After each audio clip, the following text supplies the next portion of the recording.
Have I met teachers who think I'm crazy? Absolutely. Do they still peek their head in and want to see what's going on? Absolutely.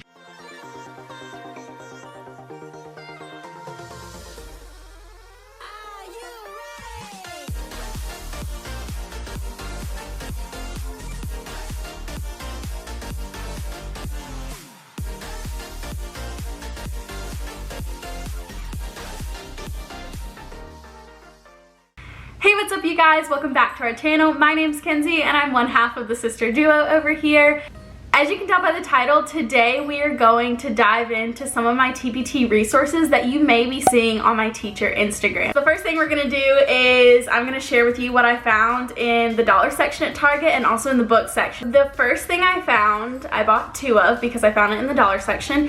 They were $5 each and they are these plain wood like containers, what do they call them? Utensil organizers, that's what I would have called it, with this metal holder. You could paint them if you wanted to. You can keep them plain like I'm going to. I think in the future I want my kids who are artistic to paint them for me. I was going to pick up more, but I have enough organizers if you don't already follow my videos. The other three things are books, and I don't know why I just found these to be so awesome. Some of you may already know what they are and you're like, but they're new to me, so I'm really excited about them. I never read the Harry Potter series. When I was younger, I wasn't really allowed to, so when I got older, it was just like, the hype is over. I found the first 4 Harry Potter books in the illustrated version. So basically, if you open them up, so this one is The Chamber of Secrets, and randomly you'll find full page illustrations, you'll find partial page illustrations.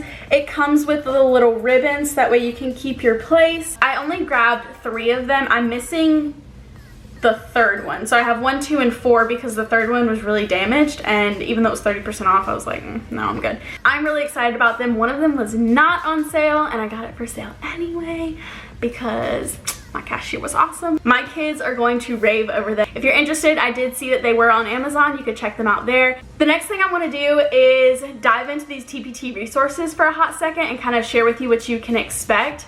A little background on my TPT store.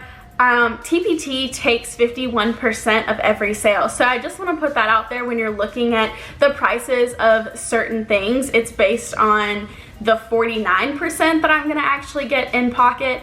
And everything that I sell on TPT, all sales that I receive in my pocket go back into the classroom, whether it's my classroom or another teacher's classroom. Now it's time for us to dive into the TPT resources that I'm going to share with you today. I have spent the last month and a half brainstorming for these, reading these stories all over again, figuring out how I want activities to work, how they can be different in every novel study so that way you're not buying the same thing over and over again. Seeing them bound and put into what they should look like, even though realistically I'm just going to make copies because it would be a little bit expensive for me to do this for every student. It's amazing to see my work be a physical notebook with physical pages that I can look at. Creating resources is the second reason that I am a teacher. The first reason are the relationships with students. I'm excited to share the things that are in these notebooks with you today. I'm not going to go into full detail about every single page because that would take a really long time. If you are not an English teacher, do not fret. If you would like something science related, history related, math related, if you would like elementary or middle school materials, DM me, comment, let me know, because we can work one-on-one and create a custom order that will benefit specifically you. Because what's so cool about these materials is right now I'm making things that I don't have to worry about next semester. I can just whip this out 4 weeks in, done. But it's done and it's on the shelf and it's ready to go. So I want to do the same thing for you. Without further ado, let's roll the B-roll. Alright, so what you're going to see with every novel study is obviously a title page for your students in the event that you would print all of these out, whether you're stapling them, binding them, even if you're doing it digitally, there are programs for that. Then you'll see the table of contents. And the table of contents, even though there are not page numbers on the pages themselves, it does go in order of the things that you can see in this workbook. Then as you turn, you'll see the first of 8 journaling prompts, and every workbook will have 8 journaling prompts attached to it. There are some that are specifically about the text, and there are some that relate to your student group. So for example, you'll see the theme of friendship plays a huge role in Of Mice and Men. How does friendship play a role in the life of a high schooler? Then for every chapter, you'll see a vocabulary and question set. And this is something that you can really customize and make it your own, but you have terms and you have questions. In the middle of the workbook, you'll always find some sort of characterization tracker. And this one specifically, with the nature element of Mice and Men, is B related, and you'll find out next. There's always an assessment with characterization. So for this one, it is called the anatomy of, and obviously it's a fill in the blank because students will have different characters that they're assessing the anatomy of. This workbook specifically at the end has a game for every chapter. It's the same game. It's called Shrinking Summaries, and the directions are in that. So these pages do look the same for that reason. And then at the very end, you find the theme park project, which is one of my favorite projects. I have pictures on my Instagram that you should definitely go and check out. But that is the end of this workbook. The Of Mice and Men workbook was the first workbook that I put together, and what I really like about it is that Of Mice and Men is a very simple novel, and so with that I could create a very simple structure that I would end up using in my future novel studies. With The Great Gatsby, it is far thicker than the Of Mice and Men. Gatsby is the reason I chose English out of all subjects. With Gatsby, you'll find the exact same structure, but there are a lot more surprises here and there. There's more activities, there's more added to the project. What I would like to do with this one specifically are point out a couple of activities and just add on and show you how easy it is to customize. Disclaimer for new teachers who are purchasing my materials. I am a teacher that changes things on the fly. I'm constantly, if I see something's not really working or it's not conducive to that specific class, I'll switch it on the fly. With that, I don't like to put explicit instructions that have a specific way of going about things, because sometimes it's more difficult to negate those instructions than just give your own instructions. So what you'll find with some of these activities, for example, in Gatsby, you will find two introductory activities. One is a game, which I will talk about in a second, and the other is a wardrobe style activity. And Of Mice and Men, what students are doing is they are social media influencers who are bidding for this $25,000 sponsorship from a vintage t-shirt company. As they research the 1930s and discover what that decade was about and how people were living at that time, they are creating a vintage t-shirt to offer up. While I do the vintage t-shirt with Of Mice and Men, I do a tie with The Great Gatsby. With every unit or novel study that you're doing, your students create a literary wardrobe which they can look back on later. So that's why I kind of do that similar activity. Again, you don't want to do the exact same activity for each one because the kids are going to get really tired of it, but kind of spicing it up a little bit and making it unique to that novel or to that unit will make kids really excited about that introductory activity. The second thing I want to clarify in the Gatsby workbook is the American Dream game. I'm sure if you first look at it, especially if you're a new teacher, you're like, okay, but there's no rules to this game. How do I play this game? I didn't want my workbooks to have instructions that I would have to later negate to the students and say, no, we're not going to do it this way, we're going to do it this way.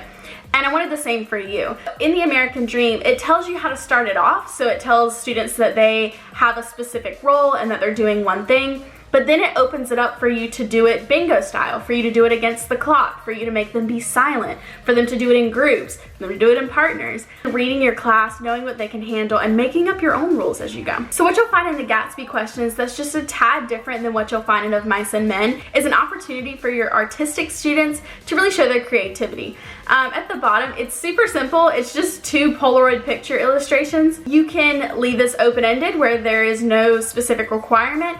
You can allow students to do something about how that chapter made them feel, giving you the opportunity to be creative yourself as a teacher and always being able to switch it up. So let's get into a little halftime real quick, because this was the other portion of the video that I wanted to kind of insert. It's perfect for what I'm about to introduce with the Gatsby workbook. I don't want to butcher your name, Kirsten Hornberg messaged me on my social media account right here, and she said, hello, I found your YouTube channel recently and I loved your teaching videos. And I've loved your teaching videos. I'm a senior in high school, and although I still have a while before I'm a teacher, I had a few questions I was hoping you could answer. First, I can tell through your videos that you use creative lesson ideas. A lot of the things I'm hoping to do in my classroom aren't really conventional school activities, lectures, notes, etc. etc. Were you able to implement your more creative lessons while student teaching, and have other educators ever frowned upon that approach? I want to make my lessons as engaging as possible, but I feel like some teachers don't feel the same way. Yes, I was allowed to do this in student teaching because my CT was amazing. At one point, I had like this Master Chef challenge where they had to create a thesis statement from different parts, and some of their parts were missing, and students love that stuff. I had this like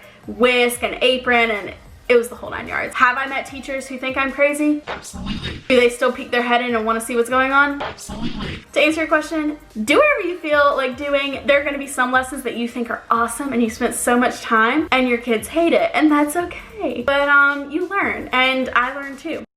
Alright, it's Future Kenzie here because I said that I was going to answer Kirsten's other half of her question, which was, what is it like teaching upperclassmen as a first-year teacher? Is it harder to be taken seriously? Thanks again for your videos. They're super helpful. Well, thank you for this beautiful message. I loved it last night. No, it is not. They relate to you a lot easier. You do need to create very strong boundaries, but in terms of them respecting you, they absolutely love you. They're your greatest supporters, and they really become your best friends. What's cool is I'm only 4 years difference from my first class of students. I love my seniors. Some other things you'll see in Gatsby is I put a podcast in there because I love podcasts. My kids love podcasts. One thing that I put in here is the science of Gatsby. If you would like something, a video on how I go through this lesson to show you the experiment, I don't mind doing it, but it's actually from Ashley Bible, Building Book Love. She has a blog. This is where I found it, but I created my own handout. Lastly, if I can give you any advice when you're creating projects, I suggest you not only do white collar opportunities for careers, but blue collar opportunities. And that's what I did in this Gatsby project. So earlier, they're tracking the light, which are the characters, and they are power company engineers.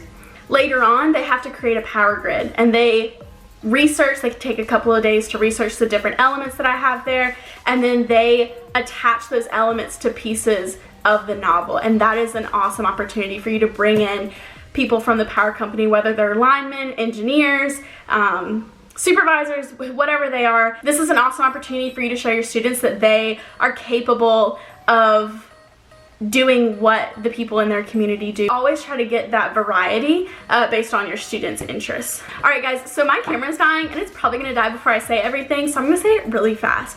Thank you for watching this video. If you haven't already, please click that big thumbs up. Share this with your friends. I want more teachers in our community. I want our family to grow. Follow me on Instagram if you don't already. Thank you to Ali Kassan. If you don't know her, her name is Miss Kassan on Instagram. She supports me through and through. She has bought these workbooks. She swears by them. If you have any questions, ask her because she's seen every single page.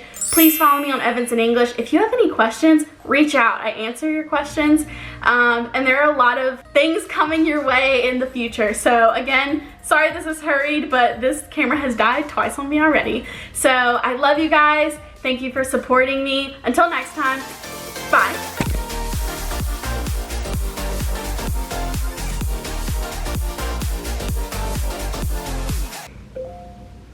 Okay, I'm annoyed officially. Oh, look at that.